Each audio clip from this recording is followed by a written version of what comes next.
دوسرا مسئلہ یہ ہے مفتی صاحب قبلہ کہ دانیدہ و دانستہ پیش امام اور قاضی شہر ایسے مکان میں دعوت کھائے جن کی ذریعہ آمدنی سود خوری، جال سازی، جعلی نوٹوں کا دھندا اور غیر شرعی طریقے سے ہو، تو کیا اس امام اور قاضی شہر کے پیچھے نماز جائز ہے؟ نحمدہ و نصلی علی رسولہ الکریم، اما بعد۔ کسی کے یہاں دعوت کھانے کا مسئلہ اس کے مال کے حلال اور حرام ہونے پر موقوف ہے۔ جی، اب کب دعوت کھانا جائز ہے اور کب دعوت کھانا جائز نہیں ہے، اس میں تفصیل ہے۔ جی، جس شخص کا کل مال حرام، سود و دیگر ذرائع آمدنی سے حاصل ہوا ہے، اس کے یہاں دعوت کھانا جائز نہیں ہے۔ اگر اکثر مال حرام طریقے سے حاصل ہوا ہے اور کچھ مال جائز طریقے سے حاصل ہوا ہے تو اس کے یہاں دعوت کھانا جائز ہے، جب تک یہ بات ظاہر نہ ہو جائے کہ اس نے کھانے کا انتظام اس مال سے کیا ہے جو اس کے لیے حرام ہے۔ اور اسی طریقے پر اگر کھانے والے کو یہ معلوم نہیں ہے کہ اس نے دعوت کا انتظام کس مال سے کیا ہے اور اس کا اکثر مال حرام ہے، تو اس شخص کے دعوت کے کھانے کا کھانا جائز نہیں ہے۔ اس کے دعوت کے کھانے کا انتظام کس مال سے کیا ہے یہ معلوم نہیں ہے تو اس کے یہاں دعوت کھانا جائز نہیں ہے، جبکہ اکثر مال حرام ہو۔ اور اگر اکثر مال حلال اور جائز طریقے سے حاصل ہوا ہے اور کچھ مال ناجائز طریقے سے حاصل ہوا ہے، مثال کے طور پر کسی شخص کی ذریعہ آمدنی تجارت، کھیتی ہے اور وہ کچھ حرام طریقے پر بھی مال کماتا ہے، لیکن اس کی زیادہ تر آمدنی کھیتی یا جائز تجارت کے ذریعہ ہے، تو اس کے یہاں دعوت کھانا جائز ہے، جب تک کہ یہ ظاہر نہ ہو جائے کہ اس نے دعوت کا اہتمام اور انتظام اس مال سے کیا ہے جو اس کو ناجائز طریقے سے حاصل ہوا ہے۔ جی، اس کی وجہ یہ ہے کہ لوگوں کے مال میں کچھ نہ کچھ حرام مال رہتا ہی ہے،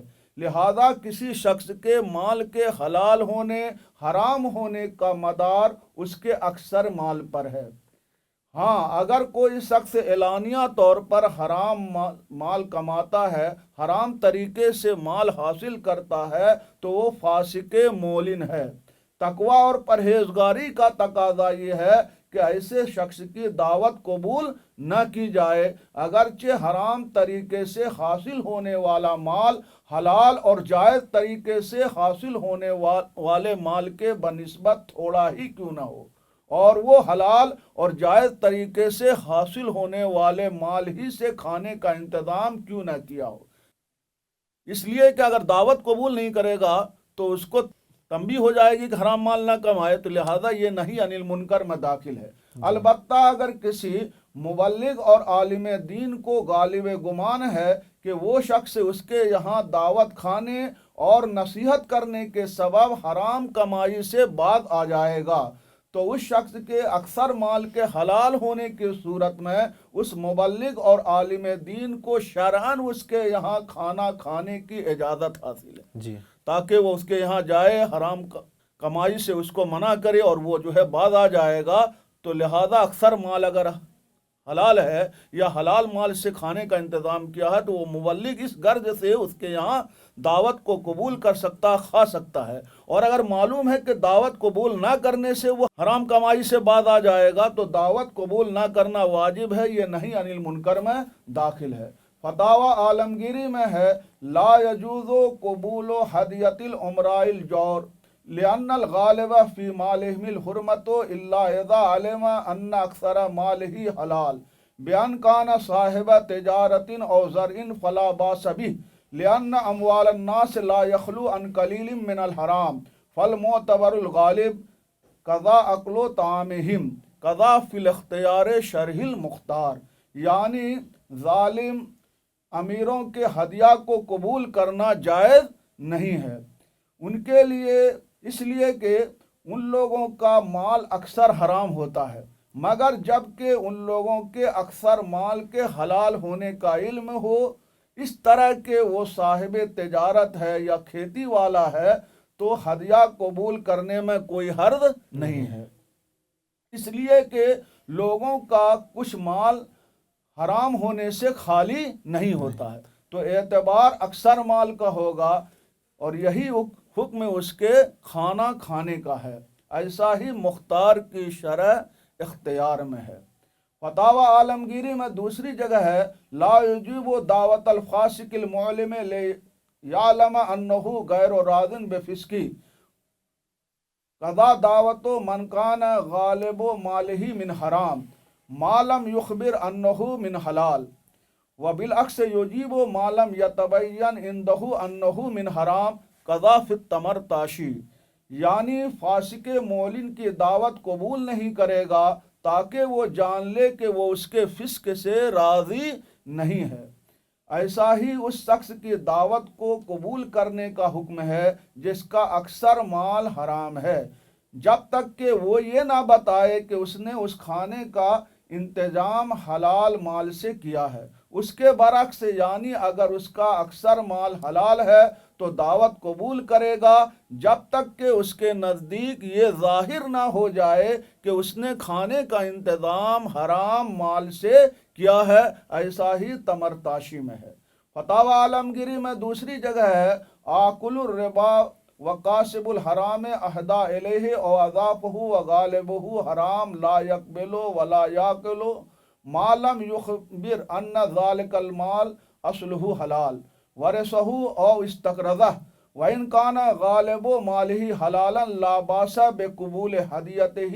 والاکل منہا قضا فی الملتقط، یعنی سود کھانے والے حرام مال کمانے والے نے اس کو ہدیہ دیا یا مہمان بنایا اور اس کا اکثر مال حرام ہے تو ہدیہ قبول نہیں کرے گا اور نہ اس کا کھانا کھائے گا جب تک یہ بیان نہ کرے کہ اس مال کی اصل حلال ہے، کہ وہ مال اس کو میراث میں ملا ہے یا اس نے قرض لیا ہے۔ اگر اس کا اکثر مال حلال ہے تو اس کا ہدیہ قبول کرے گا اور اس کا کھانا کھانے میں کوئی مذائقہ نہیں ہے، ایسا ہی ملتقط میں ہے۔ مذکورہ بالا عبارت سے سوال کا جواب واضح ہو گیا، یعنی جس شخص کا اکثر مال حلال ہے نا، تو اس کے یہاں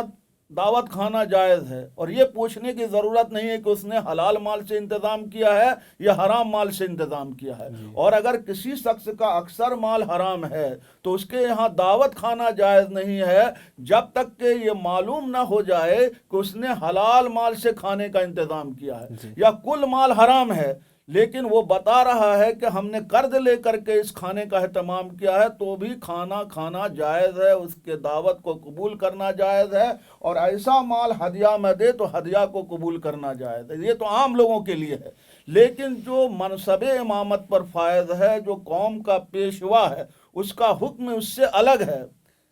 کہ اگر کوئی شخص اعلانیہ حرام مال کماتا ہے اور اس کو معلوم ہے کہ دعوت قبول نہ کرنے سے وہ حرام کمانے سے بچ جائے گا،